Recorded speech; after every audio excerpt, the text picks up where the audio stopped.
ఏలియా పోయి, అయా వెళ్ళిపోయే టైం వచ్చింది, ఆయన మీద ఈ బాధ్యత ఆయనకు అప్పగిచ్చాను. కానీ ఏలియా పోయి ఆయన మీద అరక దున్ని ఆయన మీద దుప్పటేశాడు భుజం మీద.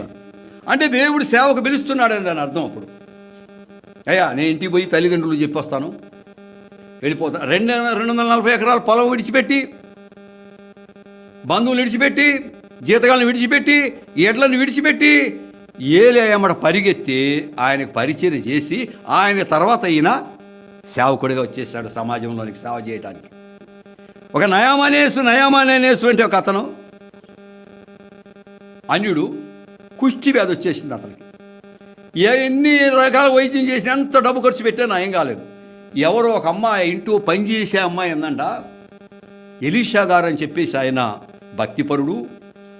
ఆయన దగ్గరకు పోయి ప్రార్థన చేయించుకుంటే నీ కుష్టి వ్యాధి శుభ్రంగా తగ్గిపోయిద్దండి